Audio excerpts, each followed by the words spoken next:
So as we visit with you, we have only one intention really, and that is to help you to allow yourself to be all that you really are, because we know that there isn't anything that will bog you down. There isn't anything that will bum you out. There isn't anything that will break your heart. There isn't anything that will disappoint you. There isn't anything that will hurt you in any other way. There is nothing. There is no assertion of anything unwanted. The only thing that ever could cause pain to you is you not allowing you to be you. That's all. That's all it is. So when you get that and you recognize that moment by moment you're having emotional guidance that lets you know, hey, I'm me. You know how I know I'm me? I'm frisky. I feel fabulous. I'm clear-minded. I'm flexible. I feel good about life. I want to romp. I want to skip. I want to sing. And so everything that we talk about is about you being consciously aware of this possible gap and then deliberately doing something about closing it by reaching for the thoughts that feel better, by reaching for the thoughts that allow you to be all that life has caused you to become. So you're focused upon something just because you want to feel good, and you're in the vortex. But when you're in the vortex, because you remember not being in there, you sure like it when others are in there because you want them to feel good like you've discovered. And then you notice someone not in. But because they're not in, they can't hear you. And when you talk vortexy, they think you're nuts. And when you talk optimistically, when they stand in the face of what they're facing, and even when they're looking at manifestations that they don't quite see for you, then they call you delusional. So then, because your desire to help them is so strong, you exit the vortex to help them. And now you got nothing to give them. Well, you see, we're asking something pretty significant of all of you.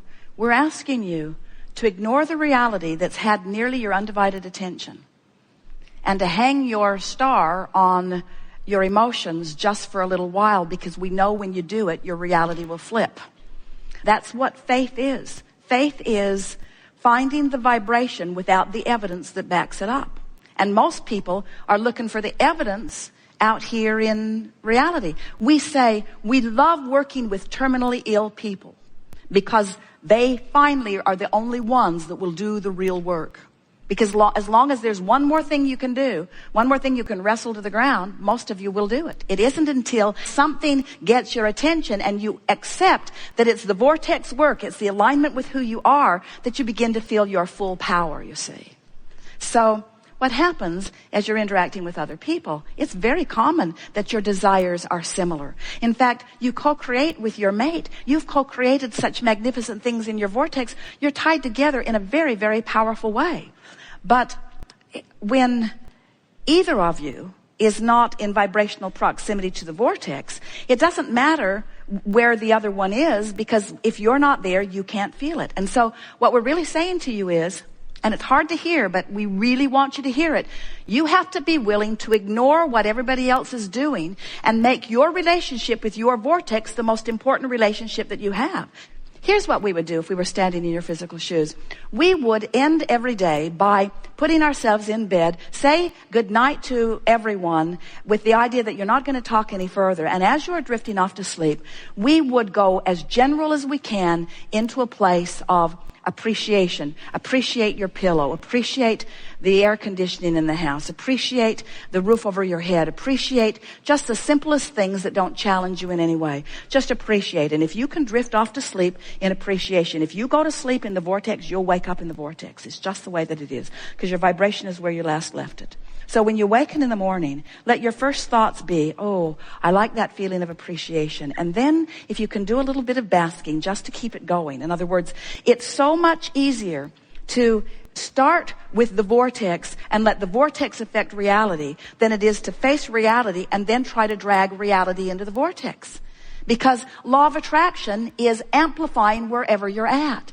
So if you have a relationship with someone who's really verbal, and so are you, and the conversation is going on around you a lot about what is, you make it hard for you to catch a moment where the vortex can take you in. Now feel this picture. So you've put all of this into your vortex, and this larger part of you stands as the summoner of you. You're being called home to the fullness of who you are constantly. And the reason that you feel every emotion that you feel is because when you're being called home and you're non-resistant, you go, which is the elation. When you are being called home to who you are and you're non-resistance, it feels like passion, it feels like appreciation, it feels like love, it feels like the heavens are opening, as you said. But if you've been talking it up about things that aren't working, and you've been opening the door and you've been noticing that what you're looking for isn't there, and the vortex is calling you, it feels like tension when you don't go. So the more you can relax and let the vortex take you, then not only the better you feel, and then you can begin counting your blessings, so to speak, making lists of positive aspects, but the more manifestations will show up that you can then begin reiterating. It would sound crazy to a normal person to hear Esther crowing about being called with no shoes to the gravel so that she could walk into the closet with no shoes on so that she could discover a problem that she didn't know she had. But to Esther, that was manifestation that indicates that the universe is looking out for me and that I'm in the vicinity, that I'm being called and letting it happen through the path of least resistance. That's what that feeling of worthiness is. The feeling of worthiness is the knowledge that you're good and Source knows it, and you just get this wonderful exposure to life that is building your vortex bigger and better and bigger and better and bigger and better, bigger and better and bigger and better. Jerry and Esther are having such an interesting experience. They've been moving through life. Everything imaginable has come for them. 5 books on the New York Times, a couple of them #1. Everybody wants that. That was something that unfolded. More money than they have any sensible use for. A lifestyle that is rivaled by no one. Beautiful houses all over the place. Driving monster buses around the country. People adoring them. The message moving through them. Everything wonderful. And yet still more room for deepness. Deepness in their relationship, deepness in their understanding of worthiness, deepness in their understanding that all things are possible, deepness in their understanding that it doesn't matter what is, that you have the ability to focus upon what you want and find it, deepness in understanding your true power. In other words, there is no end to what is in your vortex, and the vortex's ability to bring to you greater clarity, greater knowing, greater love, greater confidence, greater security, greater well-being, greater understanding that you are a being with no end to the capacity of your expansion. So, we have some manifestation cards. This particular one is health and the law of attraction. These are money and the law of attraction. These are the best manifestation cards that have ever been put together on the face of the earth. We wrote them. So let's say that you're having a hard time financially, or there is something not going right in your life. And in this case, let's say it's finances. And so you've heard about these wonderful cards, and you've heard about affirmation. And so you say, I'm going to do something about shifting my energy. I'm going to do something about improving my point of attraction relative to money. I'm going to study these cards. And life has been hard for me, you say, and I don't have enough money, and this is going to help. I know it is. And so you take the cards and you begin. You say, I do not need to have money to attract money.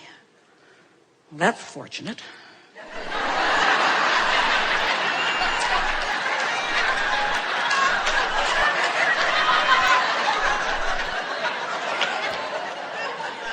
I have control over the thoughts I think. Sure, I do. My financial success does not require hard work. I'm going to mail this to my employer.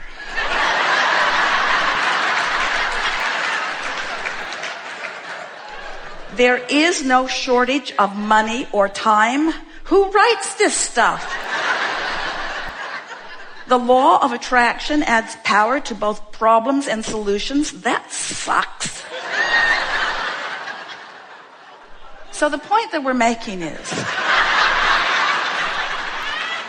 that when you are outside the vortex, when you're outside what you want, when you're not feeling good, when you're not tuned in, tapped in, turned on, when you are focused upon something that is going wrong and you decide, I will affirm, I will speak the positive words, we want you to understand that what you really do is you just dig in your heels and amplify the energy right where you are. It's sort of, have you ever had an argument with someone or a disagreement where you're sure that they're wrong and they're sure that you're wrong, and you're just sort of nose to nose, both speaking what you know is the right thing and neither one hearing the other one at all, and both of you digging in deeper and being sure about the rightness of your position?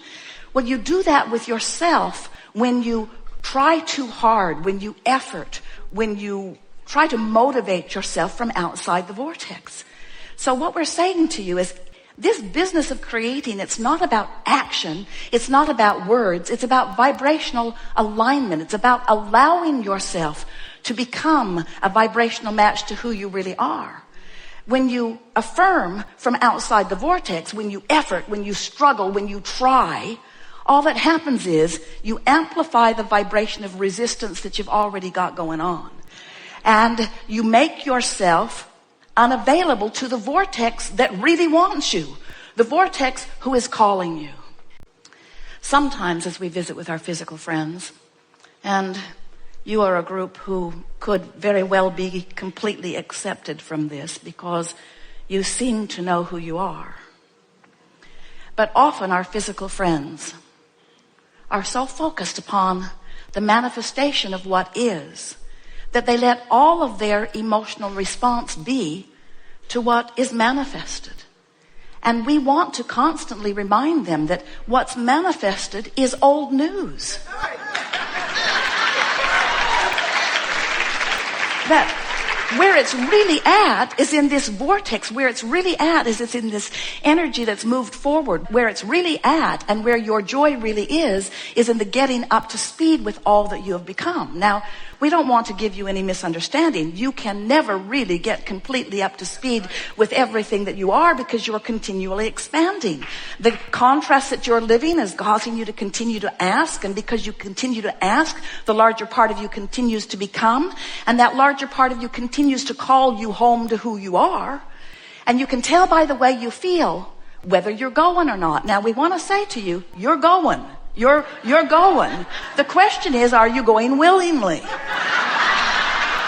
Because when you have your death experience, you will go. In other words, this vortex will have its way with you. You will become the whole of all that you are. We just don't think you should have to croak to come into alignment with who you are. We think that you have the ability to feel your way there. We think you can love your way into alignment. We think you can praise your way into alignment. We think you can compliment your way into alignment. We think you can dance your way into alignment. We think you can love your way into alignment. And we know, and you know too, we've never seen anyone motivate themselves into the vortex. Because the vortex is who you really are, and it's always summoning you. It's the inspiration that takes you in. So if someone is standing outside the vortex, criticizing you for something, trying to motivate you, it's sort of like standing outside trying to kick you in. And we say, you really don't need anyone to help you into your vortex, because you have the energy that creates worlds in there summoning you. You have the source within you in there summoning you. You have all that you have become in there summoning you. You just got to know that this state of being exists. And you just got to know that how you feel is your indicator of whether you're aligned with who you are or not. And then do whatever it takes moment by moment to do it. We have enjoyed this interaction more than words can convey. It's very nice coming together with those like you who are coming to understand more and every day who you really are. It is exhilarating to us to acknowledge the physicalness that is you, especially as you begin to deliberately, and you are rare in this, to integrate the non-physical part of that which is you into your day-to-day experiences. You are more than these physical bodies, aren't you? You are source energy expressing here. And you've come not because the world is broken and in need of repair, but because you are a creator who will constantly, eternally expand.